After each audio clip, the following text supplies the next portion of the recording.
Ressoa meus elétrons, tudo positron? No vídeo de hoje a gente vai discutir um pouquinho quando você tem a predominância de uma interação ou de outra. Vamos lá? Seguinte, eu estou colocando um gráfico aqui de predominância para a gente. Então eu tenho três efeitos: efeito fotoelétrico, efeito Compton e produção de pares. E a gente vai olhar os eixos do gráfico agora. Olha só. No eixo X eu tenho o quê? A energia de um fóton. Lembrando que fóton a gente tem o quê? Raio X e gama, tá? Ou seja, radiação eletromagnética. E aqui no eixo Y eu tenho o quê? Número atômico, ou seja, Z, o número de prótons no núcleo de um átomo. Então olha aqui, pessoal.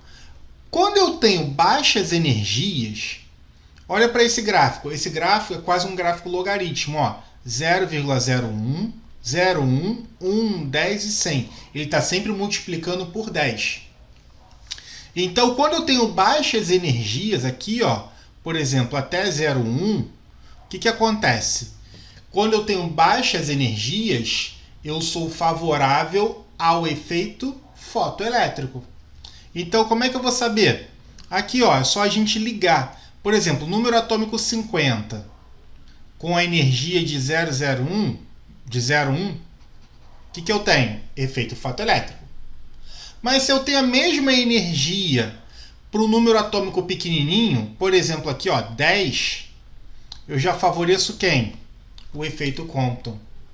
Isso quer dizer que o efeito Compton tem, para ter energias baixas, eu preciso de quê? Números atômicos elevados. Então isso significa o quê? Significa que o efeito fotoelétrico, ele precisa de quê? Para baixas energias, eu preciso de o quê? Isso, altos números atômicos.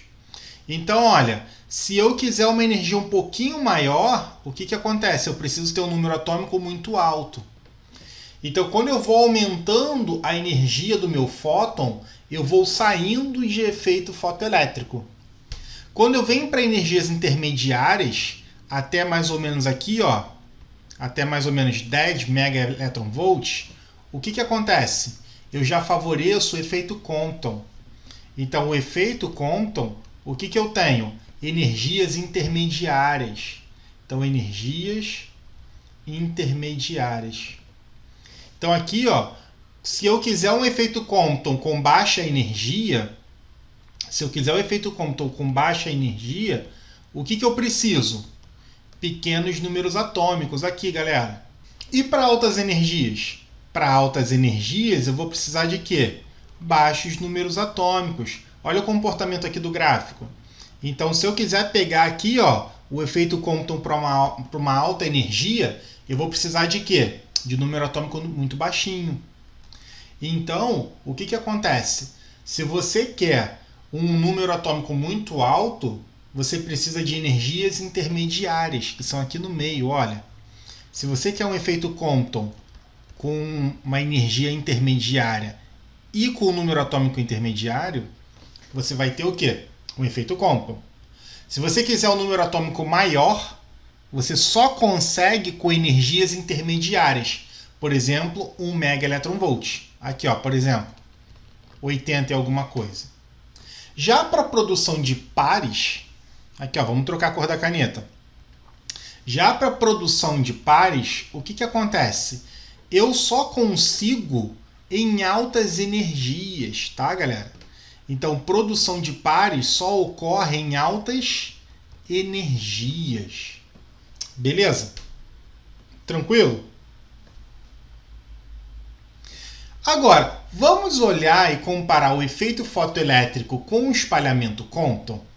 Seguinte, vamos olhar primeiro para o efeito fotoelétrico.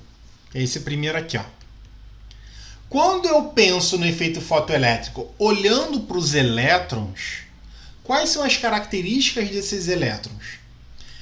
Para ter efeito fotoelétrico, os elétrons têm que ser mais internos, ou seja, estarem mais fortemente ligados ao núcleo Então, se eu estou mais para dentro, mais próximo do núcleo, eu estou mais fortemente ligados com eles.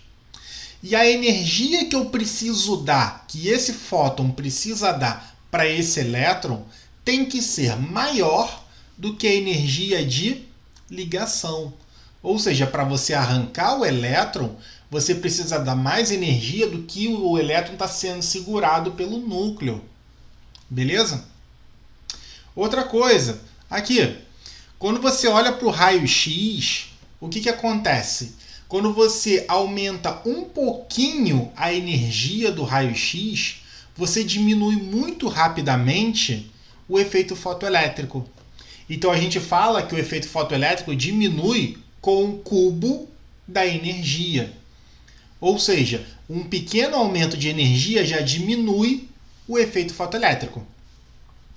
Quando a gente olha para o número atômico de um determinado alvo, o que acontece? Se eu aumento o número atômico, o que acontece com o efeito fotoelétrico? Aumenta. Essa tabela só está resumindo o que eu escrevi ali atrás para vocês.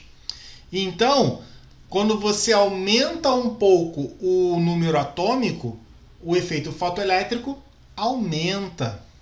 Beleza? Além disso, efeito fotoelétrico é favorecido por elementos mais densos.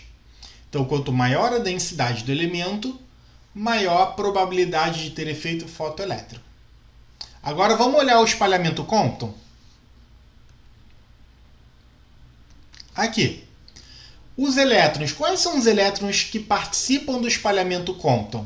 São elétrons mais externos, ou seja, mais distantes do núcleo. Se eles estão mais distantes, eles estão mais fracamente ligados a esse núcleo. Tranquilo?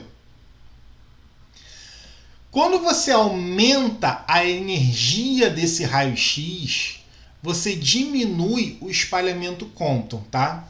Só que olha só, ele diminui de maneira linear, ou seja, você aumenta a energia, você diminui. E essa redução é mais lenta do que o efeito fotoelétrico.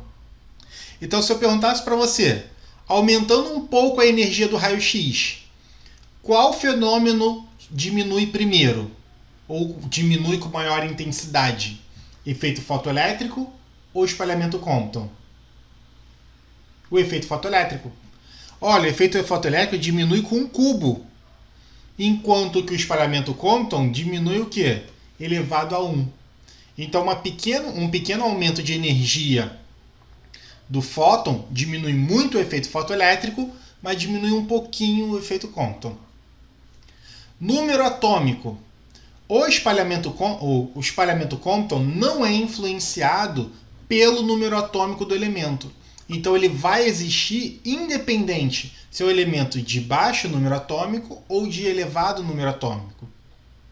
E de novo, elementos mais densos são mais propícios também a espalhamento Compton. Então, se você quer aumentar o espalhamento, você pode colocar elementos mais densos. Se você quer diminuir o espalhamento, você coloca elementos menos densos. Beleza? Pessoal, então é isso. No vídeo de hoje a gente viu fatores que influenciam, que favorecem um determinado fenômeno. Muito obrigado, até a próxima. Beijos no elétron!